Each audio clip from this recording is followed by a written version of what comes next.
En esta mañana vamos a continuar con la serie de exposiciones que tenemos de Tesalonicenses y vamos a estar examinando, escudriñando el versículo 4, donde dice: porque conocemos, hermanos amados de Dios, vuestra elección.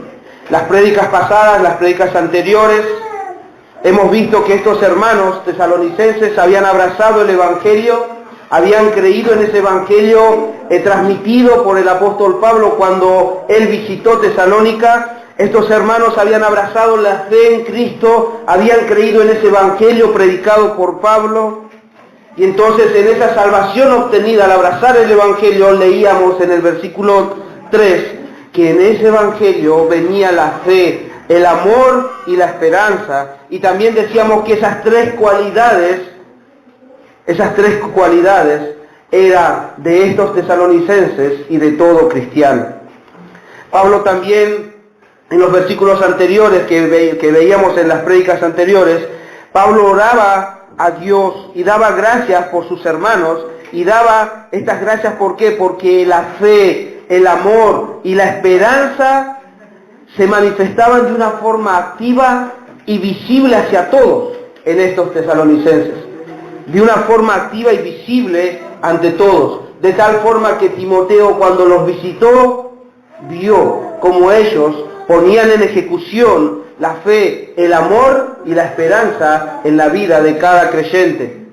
Entonces a esto yo le llamo, los tesalonicenses hacían que la teología entre en acción, o la teoría estaba puesta en práctica por estos hermanos. Eso vimos en los anteriores versículos. Hoy nos vamos a centrar solamente en el versículo 4. Y mi deseo es que nuestro Dios nos llene de gozo al examinar su palabra y que el Espíritu Santo nos convenza de estas verdades que nosotros hoy vamos a estudiar. ¿Para qué? Para que nos llenemos de gozo de saber quién es nuestro Dios y qué es lo que nosotros encontramos en su palabra, que es la Biblia.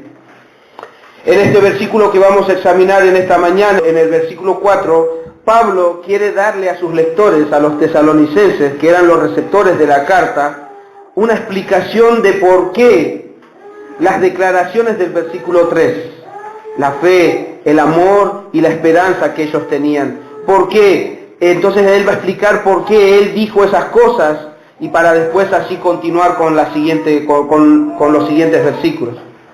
Entonces, si Pablo en el versículo 4 va a explicar qué es lo que quiso decir con esas declaraciones del versículo 3, vamos a hacer una práctica que he aprendido, que muchas veces hay que hacerle preguntas a los versículos para nosotros poder entender bien lo que está tratando de hablar. Entonces, para entrar en el versículo 4, podríamos hacerle una pregunta a Pablo. Si nosotros fuéramos los receptores, si nos pondríamos en el momento donde la carta llegó, nosotros somos los tesalonicenses y estamos escuchando. Y escuchamos que él está hablando de la obra de vuestra fe, el trabajo del amor que tienen y ¿qué más? La esperanza que tenían en la perseverancia, en el amor, en la esperanza que tenían en el Señor Jesucristo. ¿Por qué Pablo está diciendo esto? Entonces podríamos preguntarnos, hermano Pablo, ¿por qué dices esto? ¿Por qué dice que nos escribes, que nos acordamos sin cesar delante de Dios y Padre nuestro de la obra de vuestra fe, del trabajo de vuestro amor y de vuestra constancia en la esperanza de nuestro Señor Jesucristo? ¿Por qué nos dices eso? Y Pablo explica, porque conocemos, el versículo 4 dice, porque conocemos, hermanos amados de Dios, vuestra elección. Él conocía algo, él percibía algo, Pablo estaba percibiendo algo, por eso les está diciendo esas declaraciones del versículo 3. Entonces vamos a examinar esta aclaración que Pablo está haciendo. Y es necesario saber qué es lo que Dios, por medio de Pablo, quiere transmitirle a estos hermanos de Tesalónica. ¿Qué es lo que quiere que ellos entiendan? ¿Qué es lo que quiere que sean convencidos estos hermanos? Ya les dijo cómo ellos se estaban comportando, pero ahora quiere insistir para convencerlos cuál era su condición. ¿En qué situación estaban estos hermanos que estaban leyendo esa carta? Entonces, sigamos en el contexto. Pablo, cuando escribió esta carta, él había escuchado de Timoteo, ¿sí?, de la vida de estos hermanos. Que estos hermanos estaban llenos y dispuestos a poder seguir a Jesús hasta las últimas consecuencias. Entonces esos 3 primeros versículos daban a conocer cómo ellos estaban viviendo. Ahora, Pablo en el versículo 4 les transmite la confianza que él tenía acerca de la condición espiritual presente de estos hermanos. Les va a transmitir algo y tenemos que estar atentos porque él va a convencerlos. Él va a decirles, esta es su situación. Por eso todo el versículo 1, 2 y 3, porque esta es su condición. Entonces, él empieza diciendo esto. Pablo dice, porque conocemos. Acuérdense que estaba Pablo, Timoteo y Silas. Entonces ellos se reunieron y dice, porque conocemos. Y esa palabra conocemos es una palabra griega que quiere decir oída. ¿Y qué significa esa palabra griega? Significa primeramente haber visto o percibido o tener conocimiento de. Pablo ahora tenía un conocimiento de la vida que ellos estaban llevando, que estos hermanos estaban llevando. También puede ser traducido, ese conocemos, puede ser traducido seguramente en las versiones que tienen, puede aparecer no como conocemos, sino que se puede traducir como reconocer, saber, comprender o entender. Entonces Pablo conocía, reconocía o comprendía o entendía la condición de estos hermanos al escuchar de Timoteo cómo estos hermanos estaban viviendo. Entonces Pablo les va a decir algo, nosotros reconocemos. Pablo tenía ahora el conocimiento certero de que lo que estaba pasando con los tesalonicenses no era otra cosa que la obra transformadora de Dios. Él estaba convencido. Pablo escuchó el reporte de Timoteo y él estaba convencido a través de ese reporte de que la obra de Dios estaba manifestándose en la vida de estos tesalonicenses. Por eso MacArthur dice y comenta con respecto a esta palabra conocemos. MacArthur dice, aquí Pablo usa la palabra oída en el griego conocemos para expresar su percepción de que la asamblea de los tesalonicenses era genuina. Les está diciendo, hermanos, nosotros conocemos que ustedes son genuinos. Son genuinos porque lo que está pasando entre ustedes no puede ser disimulado por un incrédulo, sino que lo que está pasando entre ustedes es algo genuino, es la obra de Dios por medio del Espíritu Santo obrando en ellos. Y no solo les dice que conocemos, no solo les dice que reconoce su condición espiritual, él avanza en su declaración y él los llama. Si ustedes siguen el relato, dice, conocemos que hermanos amados de Dios, él avanza en su declaración y los llama hermanos amados de Dios. ¿Y por qué los llama hermanos? Y miren, por eso cuando uno escudriña en profundidad va entendiendo un poco más la intención que Dios tenía para convencerlos a estos cristianos por medio de Pablo su condición. Hermanos, en el griego es adelphos. ¿Y qué significa esto? Miren esto. Adelphos significa pariente cercano. En forma plural, hermanos, en forma plural es adelphos, es pariente cercano. O también hace referencia a qué? Se refiere a una comunidad basada en una identidad de origen y vida. En una comunidad basada en un solo origen, originados por Dios y en una vida que Dios les había dado. Esta palabra adelphos es una palabra común y frecuente usada en el Nuevo Testamento para referirse a quienes, a los hijos de Dios por medio de Cristo.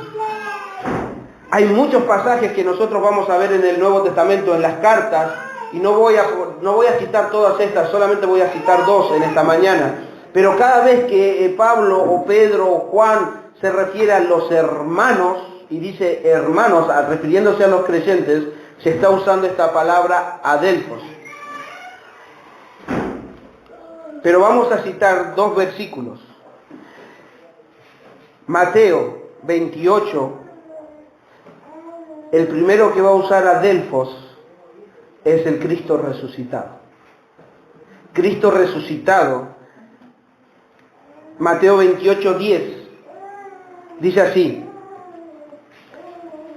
cuando Jesús, después de haber resucitado, dice que fue María a verlo, entonces Jesús le dijo a ella: no temáis, id, dad las nuevas a mis hermanos para que vayan a Galilea y allí me verán.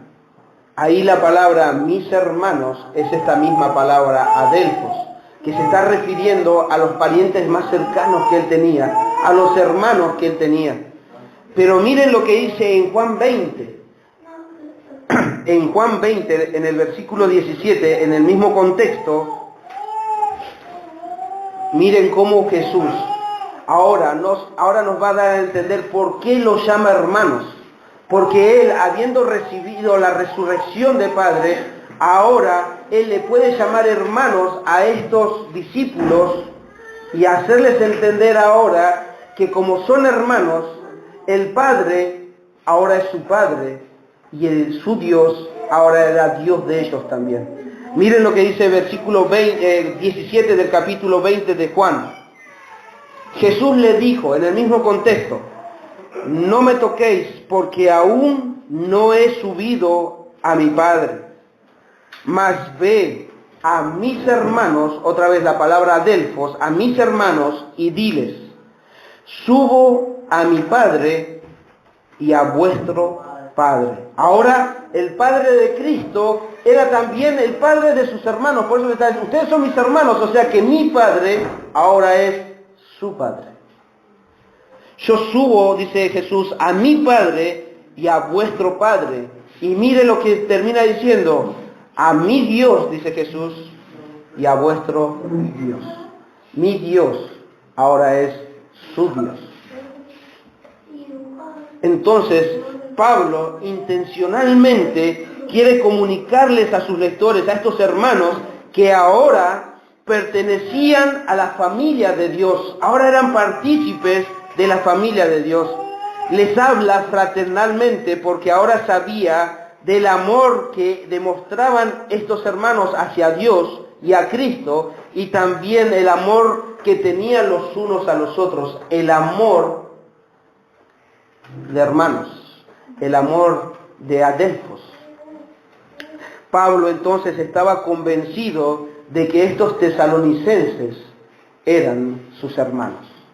Por eso les dice hermanos. Esta palabra adelphos le está diciendo: por todas las evidencias que he escuchado de ustedes, ustedes son adelphos, son mis parientes cercanos. Tenemos el mismo Padre, tenemos el mismo Dios. Hermanos, hemos visto hermanos, adelphos, amados. Amados es la palabra griega agapao y corresponde al ágape.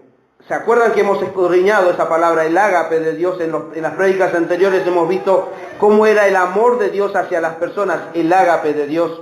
Entonces, cuando Pablo dice hermanos amados de Dios, nos explica que estos hermanos, y no solamente estos hermanos, así todos los cristianos en todas las épocas, son los receptores del ágape de Dios, del amor de Dios. O sea que le está diciendo hermanos que son amados por Dios, que han recibido el amor de Dios, que son amados de Dios. Ellos son como nosotros y como todo cristiano en toda época receptores del amor de Dios, como dice en Romanos 5:5, porque el amor de Dios ha sido derramado en vuestros corazones por el Espíritu Santo que nos fue dado. El amor de Dios estaba en ellos, por eso ellos eran amados de Dios, amados por Dios. Entonces, hermanos amados de Dios, parientes cercanos, que teníamos el mismo Dios, que tenemos el mismo Padre, y son amados, así como Pablo era amado por Dios, y así como cada uno de los cristianos es amado por Dios. Continuamos. Vuelvo a leer el versículo porque conocemos, ya hemos examinado esa palabra, hermanos amados de Dios, también ya lo hemos visto, y termina diciendo, porque conocemos, hermanos amados de Dios, vuestra elección. Esta última parte que vamos a escudriñar, la palabra vuestra elección, no se refiere a que ellos hayan elegido a Dios, sino está refiriéndose a que Dios los había elegido a ellos. Esta elección, miren, es ekloge en griego, y nos indica algo: sacar de entre, o seleccionar, o de ahí lo que es elegido. ¿Qué quiere decir esto? Esta elección nos indica sacar de entre. Es como si entre todos ustedes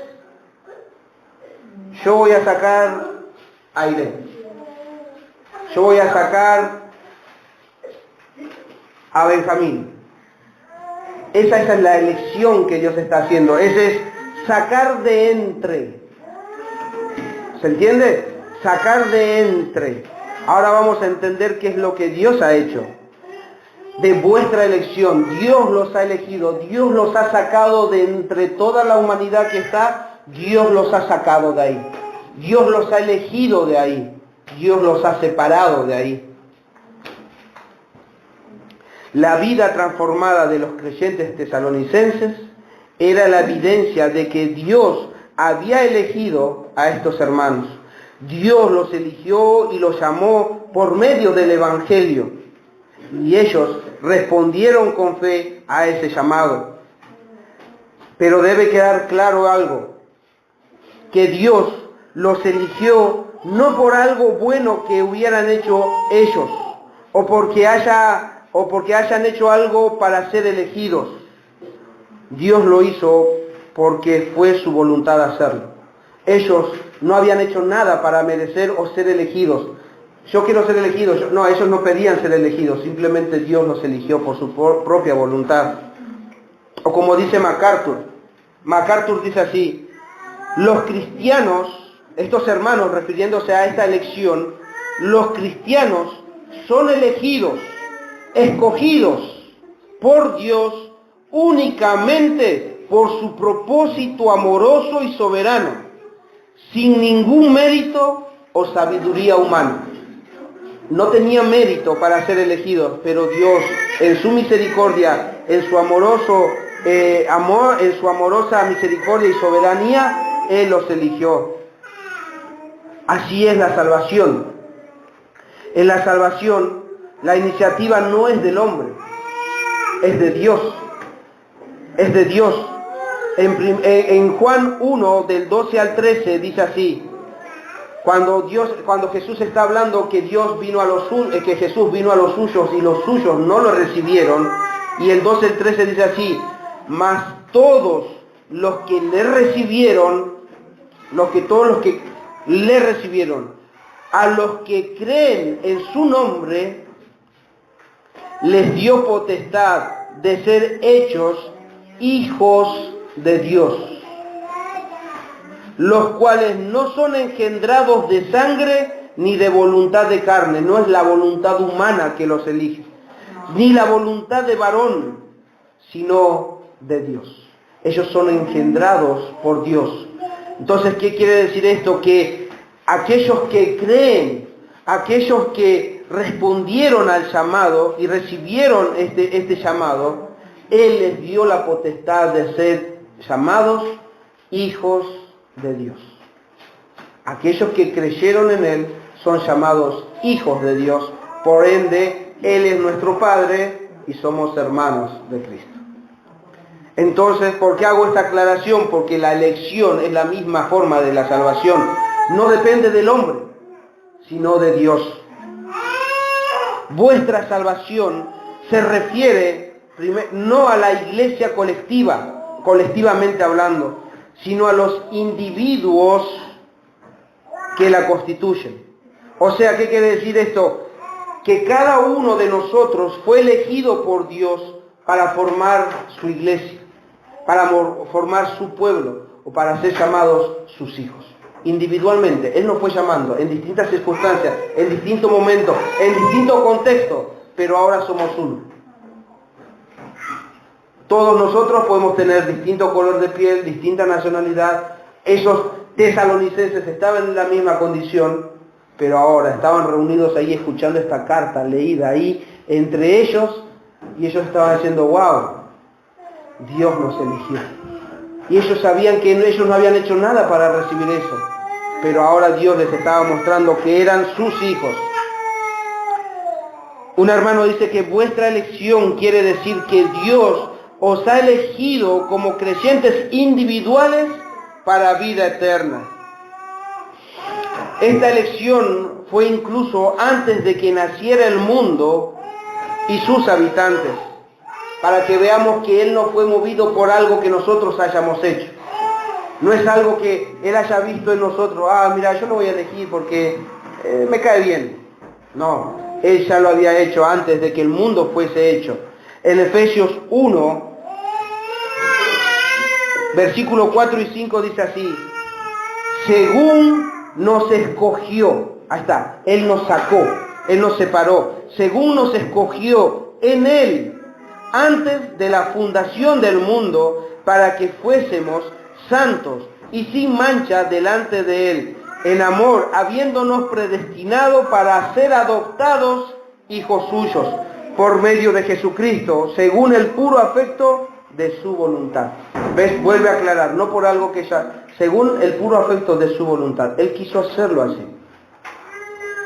O como dice en Juan 15, 16, dice así, no me elegisteis vosotros a mí, Jesús hablándole a sus seguidores, no me elegisteis vosotros a mí, sino que yo os elegí a vosotros y os he puesto para que vayáis y llevéis fruto y vuestro fruto permanezca. Entonces, esta elección que Dios está transmitiendo a estos hermanos tesalonicenses, ellos debían verlo como un gran privilegio, pues ellos habían sido elegidos. ¿Privilegio por qué? Porque el Dios del universo, el Dios creador de todas las cosas, el Dios poderoso, el Dios soberano, el Dios del universo, los había elegido. Eso era un privilegio. El ser elegido por Dios es lo que Pablo les está transmitiendo. Pero a su vez, este gran privilegio también se forma en una gran responsabilidad, pues ahora estos creyentes tesalonicenses eran representantes de Cristo en la tierra, y así como todo cristiano. Por eso en Primera de Pedro 2:9 dice así, mas vosotros, hablándole a los cristianos, mas vosotros sois linaje escogido, ahí está otra vez la misma palabra, escogido, real sacerdocio, nación santa, pueblo adquirido por Dios. Él nos adquirió, Él nos eligió, Él nos trajo. ¿Para qué? Para que anunciéis las virtudes de aquel que os llamó de las tinieblas a la luz. Este privilegio de haber sido elegidos hace que nosotros nos gocemos y de tal forma que nosotros podamos dar a conocer las virtudes de aquel que nos llamó. Él me llamó, Él tuvo misericordia de mí, Él me eligió sin yo merecerlo, decían los tesalonicenses, y por eso ellos eran movidos a manifestar todo lo que Dios había hecho en ellos.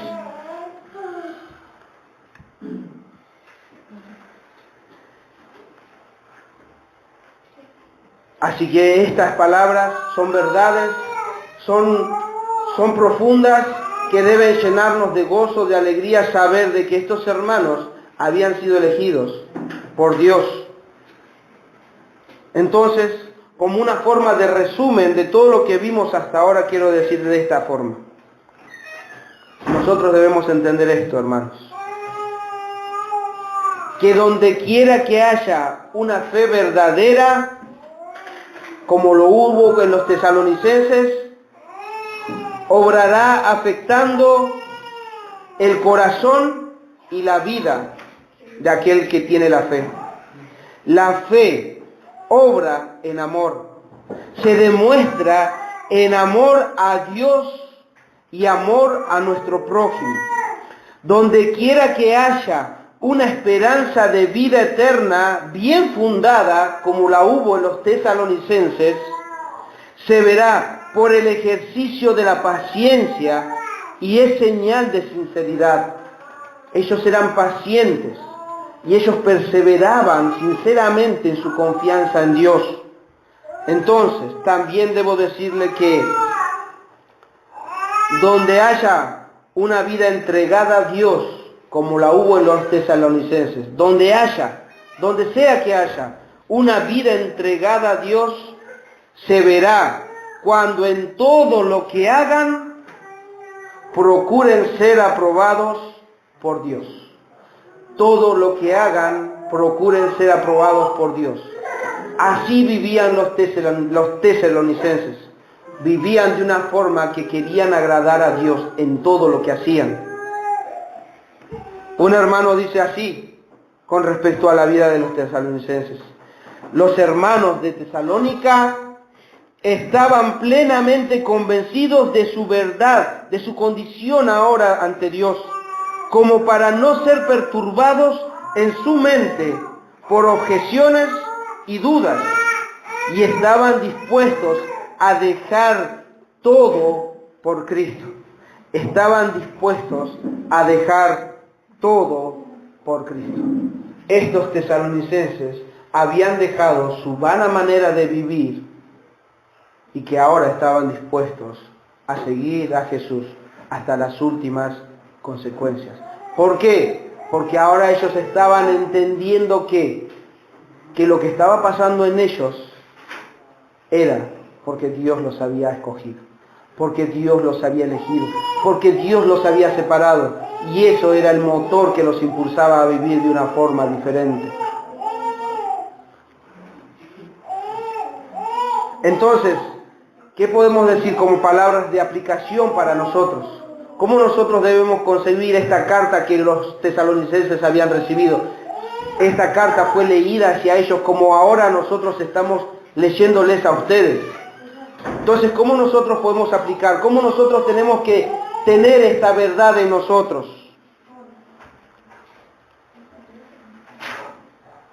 Por todo lo que nosotros leímos hasta ahora, por todo lo que Dios nos está enseñando hasta ahora, nosotros, queridos hermanos,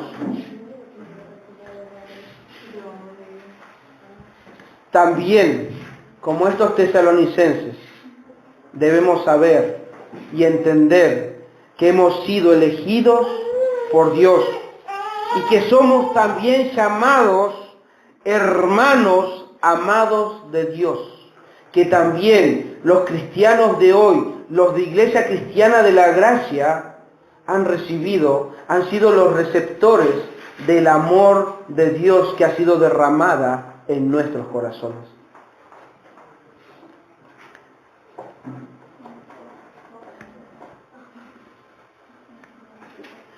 Nosotros debemos entender estas verdades con todo nuestro ser, no solamente con la mente.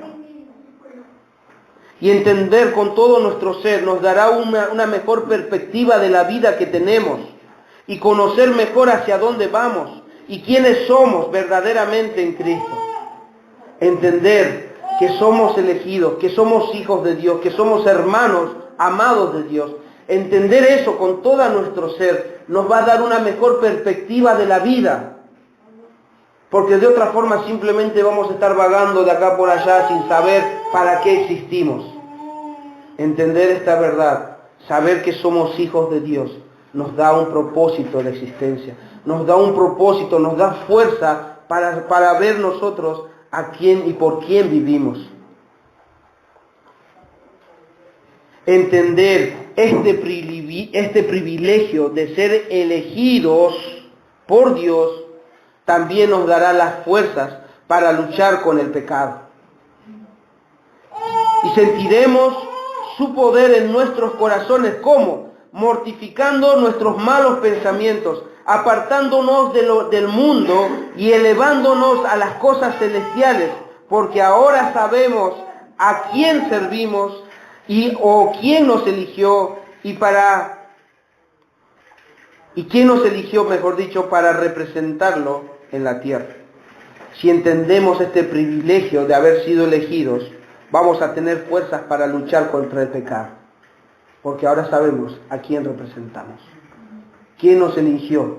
Entonces nuestra vida va a ser ¿qué? Motivada como estos tesalonicenses, y como decía este hermano, todo lo que hacían, lo hacían para ser aprobados por Dios, por aquel que los había elegido. Eso les da fuerza al cristiano para luchar con el pecado.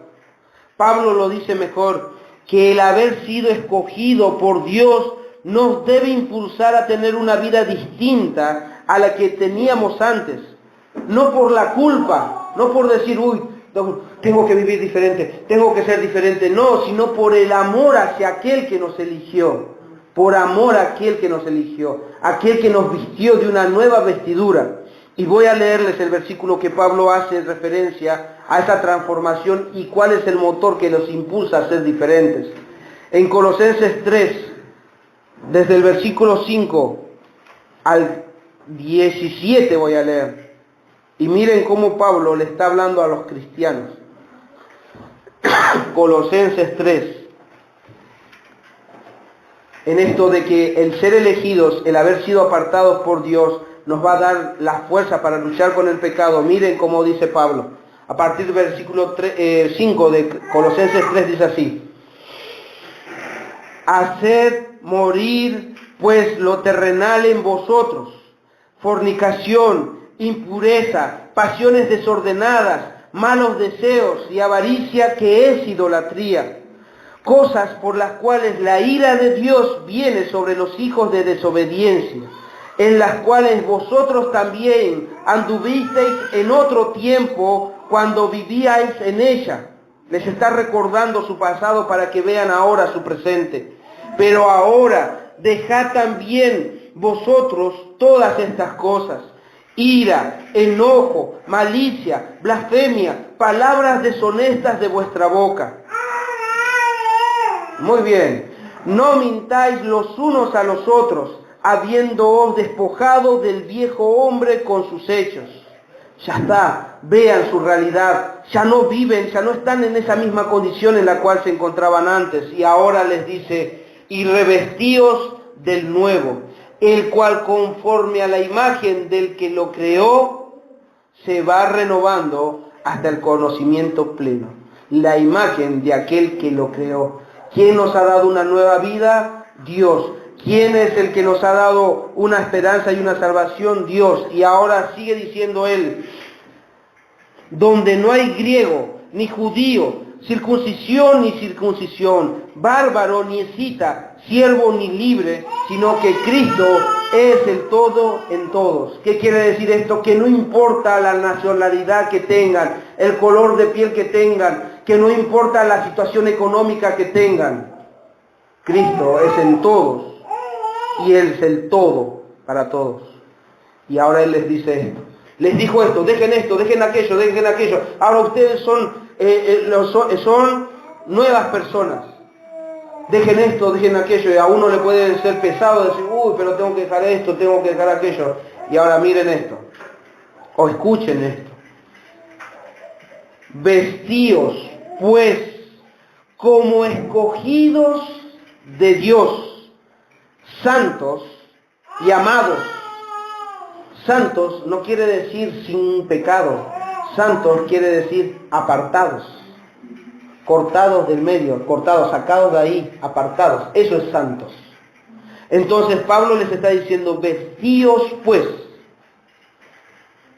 No les está diciendo, busquen una ropa, no, vestíos con lo que ya tienen. Vestíos pues como escogidos de Dios, santos y amados de entrañable misericordia, de benignidad, de humildad, de mansedumbre, de paciencia, soportándoos unos a otros y perdonándonos unos a otros si alguno tuviera queja contra otro. De la manera que Cristo os perdonó, así también hacedlo vosotros. Y sobre todas estas cosas, vestíos de amor, que es el vínculo perfecto, y la paz de Dios gobierne en vuestros corazones, a la que asimismo fuisteis llamados en un solo cuerpo, y sed agradecidos. La palabra de Cristo mora en abundancia en vosotros, enseñándonos y exhortándonos unos a otros en toda sabiduría, cantando con gracia en vuestros corazones al Señor, con salmos e himnos y cánticos espirituales. Y todo lo que hacéis, sea de palabra o de hecho, hacedlo todo en el nombre del Señor Jesús, dando gracias a Dios Padre por medio de Él. Hacedlo todo para agradar a Dios. Estos tesalonicenses entendían que ahora tenían una nueva vestimenta. Por eso debemos convencernos nosotros en todo nuestro ser que tenemos una nueva vestimenta, que ahora somos y debemos ser imitadores de Cristo. Por eso Cristo le dice, si tiene alguno queja uno contra otro, perdónense. ¿Cómo? Como Cristo los perdonó, imiten a Cristo. Jesús, cuando estaba hablando a sus discípulos, le decía, venid a mí, todos los que estén cargados y cansados, que yo os haré descansar. Pero después sigue diciendo él, imítenme a mí, que yo soy manso y humilde de corazón, y hallaréis descanso para vuestras almas. En imitarlo a él es donde nosotros vamos a encontrar paz. El querer ser un buen esposo, el querer ser una buena esposa y desesperarnos como para ser una buena madre y para ser No, es imitar a Dios, imitar a Cristo. Él es manso y humilde de corazón. Y todo lo que hagan lo van a hacer en la paz de Dios. Lo van a hacer porque saben que anhelan imitarlo a aquel que los llamó, aquel que los escogió desde antes de la fundación del mundo. Esto, hermanos, es un privilegio.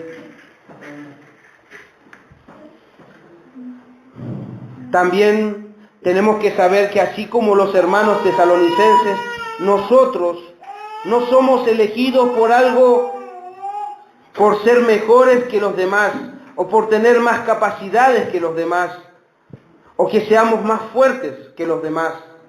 Solo fue también para nosotros pura misericordia, pues así siempre fue la elección de Dios. ¿Por qué digo esto? ¿Por qué tengo que aclarar esto? Porque en nuestra naturaleza caída que teníamos antes y en el contexto que vivimos nosotros hoy, el mundo, ¿saben qué es lo que nos enseña? Que cada vez que eligen a algo o a alguien, siempre es al más capaz, es al más apto, al más fuerte. ¿Quiénes, por ejemplo, para darles una ilustración nada más, quiénes son los abanderados? El más inteligente, el chico 10, el NARS, le dicen algunos. Pero ¿quién va a ser el abanderado? El más capaz, el más inteligente, el más cabeza. ¿Quiénes son los representantes en la selección argentina, por ejemplo?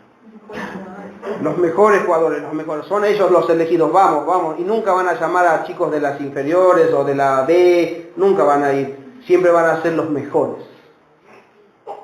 ¿Cómo elegimos los representantes? O un país elige a sus embajadores que los van a representar en otro país, a los más capaces, a los más estudiosos, a los más formales. Siempre el mundo elige lo más capaz, lo más fuerte, lo más inteligente. Cuando, por ejemplo, ahora me venía a la mente, cuando, por ejemplo, están en una obra de teatro o las películas que van a hacer, vamos a elegir a alguien que, este es un buen actor, este va a ser el trabajo principal, este va a ser el papel principal, porque es el más capaz, el más apto, el que puede llevar toda la actitud que necesita ese personaje. pero siempre es elegido de esa forma. Entonces, ¿por qué hago hincapié en esto? Porque esta forma de elegir que nosotros vemos a nuestro alrededor puede contaminarnos de tal forma que nos hace dudar de la elección de Dios. ¿Por qué? Porque Dios no elige de esa forma. Dios no elige lo más capaz. Dios no nos eligió porque ustedes pueden pensar, y por ahí Dios me eligió porque veía en mí que yo puedo ser un gran predicador, o Dios me eligió porque seguramente yo voy a ser una buena madre, voy a ser la mujer virtuosa, seguramente Dios me eligió porque voy a ser un gran varón. No. Entonces no debe el mundo mostrarnos cómo es la elección de Dios. La palabra de Dios nos dice cómo Él elige a los que elige, y no es como el mundo elige. Por eso, miren lo que dice en Deuteronomio 7, del 6 al 8. ¿Por qué digo que siempre la elección de Dios fue así? Cuando Dios eligió a David, por ejemplo, me viene a la mente ahora, él tenía muchos hermanos. Y todos esos hermanos eran capaces, fuertes, para ir a la guerra y tener el papel de rey. Pero Dios le dice a Samuel, le dice, yo no veo lo que ustedes ven, yo veo más allá, yo veo el corazón. Esos hermanos eran capaces. Y David era el más pequeño, era el más joven, no tenía capacidad, pero Dios lo eligió a él. De la misma forma, elige, miren, al pueblo de Israel. En Deuteronomio 7, del versículo 6 al 8, dice así. Esto debe entrar en nuestra mente, y por eso les digo, hermanos, no crean en la versión del mundo. Este mundo nos está formando de tal forma que nos creemos, yo creo que Dios, no creo que Dios me elija a mí, porque ¿qué puede ver en nosotros para elegirnos? Nada. Por eso Él nos elige. Y miren lo que Él vio en el pueblo de Israel para elegirlos. Capítulo 7 de Deuteronomio, versículo 6 al 8, dice, porque vosotros sois un pueblo apartado. Otra vez, ¿ves la palabra apartado? Especialmente para el Señor vuestro Dios. El Señor os ha elegido de entre todos los pueblos de la tierra para que le seáis un pueblo especial. De entre todos, esa elección, de entre todos los pueblos, Él eligió a uno. Por eso les daba la ilustración, de entre todos los que estamos acá, yo puedo elegir a Ailén, a Benjamín. Él eligió a uno. Ahora, ¿por qué lo eligió? Sí, dice, continúa, sí, el Señor os ha preferido y ha elegido a vosotros. Ahora, escuchen esto. No es porque sean la más grande de las naciones, no es porque sean la más grande de las naciones, ya que en realidad soy la más pequeña. Así que no se suban al caballo porque ustedes no son elegidos porque son los más grandes, sino porque son los más pequeños. Ya que en realidad sois la más pequeña de todas ellas, de todas las naciones era la más pequeña. El Señor os sacó de Egipto, donde erais esclavos, y con gran poder os libró del dominio de Faraón, porque os ama y quiso cumplir la promesa que había hecho a vuestros padres. Él os eligió porque los ama, Él elige porque nos ama y porque Él nos escogió, no porque somos más grandes, no más capaces que nadie, porque somos los más pequeños. Y por último, así también como fuimos nosotros librados de la esclavitud, como este pueblo fue librado de la esclavitud de Egipto, donde eran sometidos a los deseos de los egipcios, así también nosotros los cristianos fuimos librados de la esclavitud del pecado. El pecado que estaba en nosotros nos decía lo que teníamos que hacer. Tenemos que ir tras nuestros malos deseos, tras nuestros malos pensamientos. Vamos y agarramos cualquier cosa que se nos presente en el camino, vicios, cualquier cosa, mentiras, fornicaciones, todas esas cosas que antes vivíamos. Y Él nos liberó de esa esclavitud. Pero también debo decir, por último, en este tramo, que Dios aún quiere librar a los que todavía no han puesto su fe en Cristo. Él todavía quiere liberarlos de esa esclavitud. Escuchen esto. Jóvenes, niños y grandes.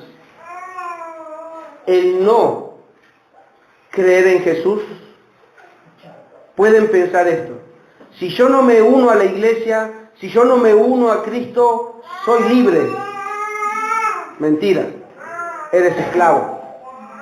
No sos libre. Eres esclavo de tu pecado. Incluso ese pecado te dice, no creas en Cristo. Te está mintiendo. Eres esclavo de ese pecado. No te entregues a Cristo.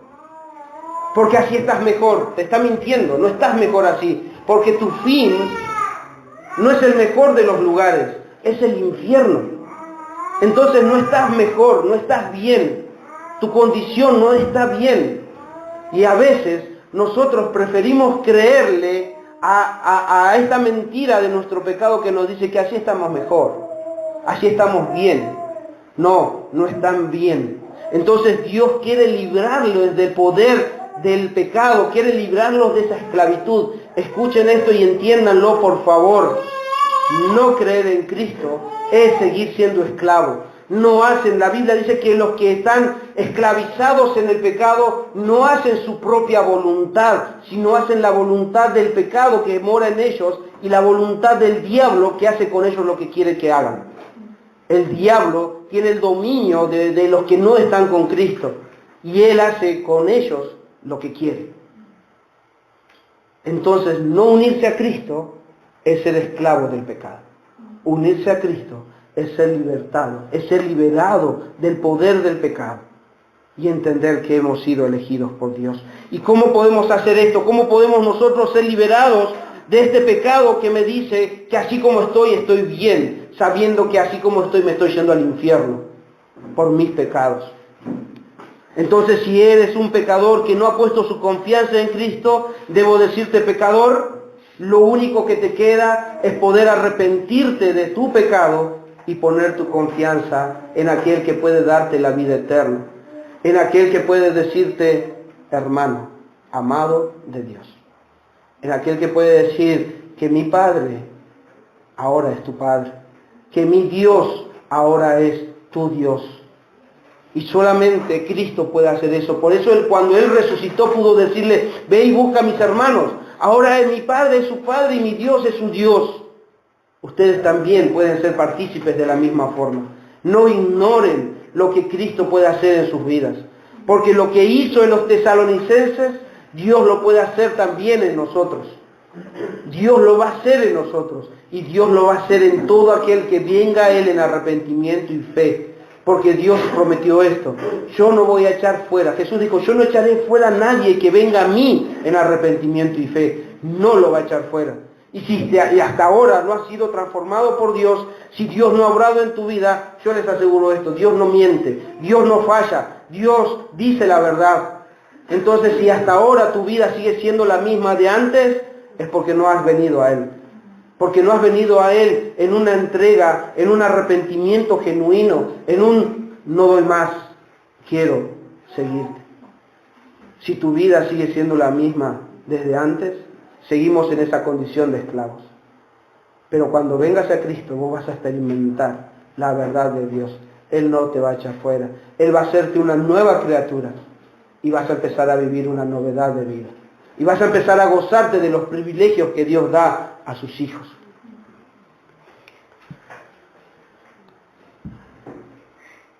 Y termino con esto, para todos. Así como estos hermanos de Tesalónica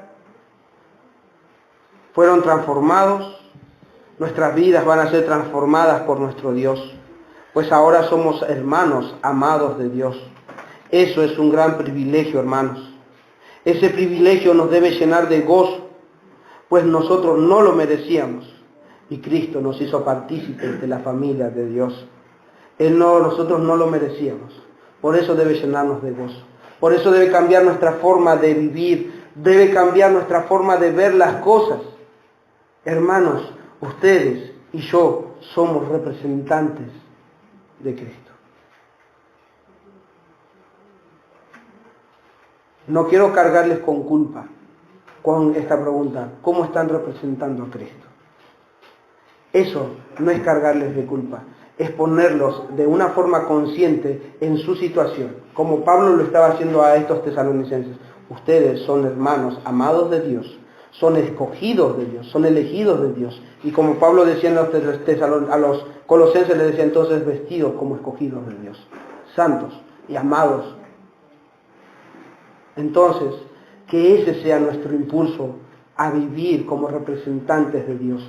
No la culpa, sino el saber y entender de que hemos sido elegidos por Dios. Él nos eligió sin nosotros merecerlo. Él nos eligió sin haber nada en nosotros, pero Él quiso hacerlo así. Eso te tiene que dar un motor de decir, wow, Señor, me elegiste. Me elegiste. Él nos amó primero, entonces nosotros debemos darle a Él nuestro amor. Entonces, en ese motor de decir, voy a amarlo, voy a complacer a aquel que me amó, voy a hacer todo lo que a Él le agrade, voy a imitarlo porque Él me separó para eso, Él me escogió para eso, para ser su representante y para dar a conocer con nuestra vida y con nuestra boca, dar a conocer las virtudes de aquel que nos amó. Y finalizo con estos versículos, para que todavía nos convenzamos quiénes somos y a quién Dios eligió. Voy a leer en la Biblia de las Américas, 1 Corintios 1, del 26 al 31.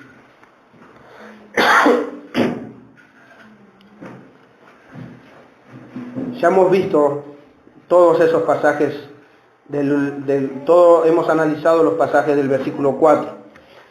Ahora entonces, dice Pablo a los Corintios, y esto es para nosotros, como medio de la aplicación, de poder considerar nuestra situación y ver cuál es nuestra condición espiritual hoy.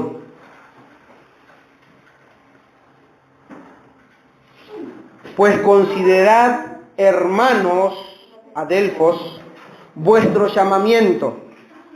No hubo muchos sabios conforme a la carne, ni muchos poderosos, ni muchos nobles. Entre nosotros no hubo nada de eso, sino que Dios ha elegido lo necio del mundo para avergonzar a los sabios. Y Dios ha escogido lo vil del mundo para avergonzar a lo que es fuerte. Acuérdense, estos somos nosotros si somos elegidos de Dios. Somos lo necio del mundo, somos lo vil del mundo. Y sigue diciendo él, y lo vil y despreciado del mundo ha escogido Dios, lo que no es, para anular lo que es, para que nadie se jacte delante de Dios, para que nadie dice, yo fui elegido, para que nadie se sienta orgulloso de haber sido elegido. Ustedes eran lo vil, lo menospreciado, lo despreciado del mundo escogió Dios.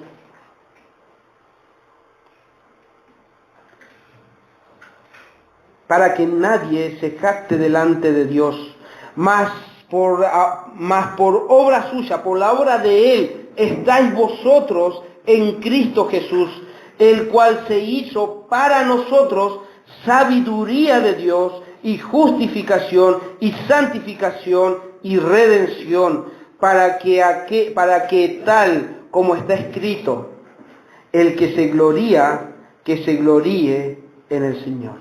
¿Qué quiere decir esto? Si te vas a sentir orgulloso de algo, sentirte orgulloso de Dios. Porque si hay alguna virtud en vos, si hay alguna virtud en mi persona que ustedes puedan ver, esa virtud que hay en nosotros no es nuestra. Es Dios que la puso ahí. Es Dios que la hizo. Entonces, si algo debemos enorgullecernos, es decir, que Dios está en nosotros. Que Dios es el que debe enorgullecernos a cada uno de nosotros. No nosotros, a nosotros mismos. Entonces, es Dios el que hizo la obra, es Dios el que nos eligió. Pero Él eligió, acuérdense esto, no como el mundo elige, Él eligió lo vil, lo menospreciado, lo despreciado. Como que Él sacó de la basura y nos sacó a nosotros. Y Él nos eligió. Eso nos debe llenar de gozo, hermano. Eso debe impulsarnos a vivir para nuestro Dios. Eso impulsaba a estos tesalonicenses a vivir de una forma tan distinta al resto, porque ahora conocían su posición, su condición delante de Dios. Y ese privilegio los ayudó a caminar y a seguir peleando y a seguir amando a Dios y a los hermanos.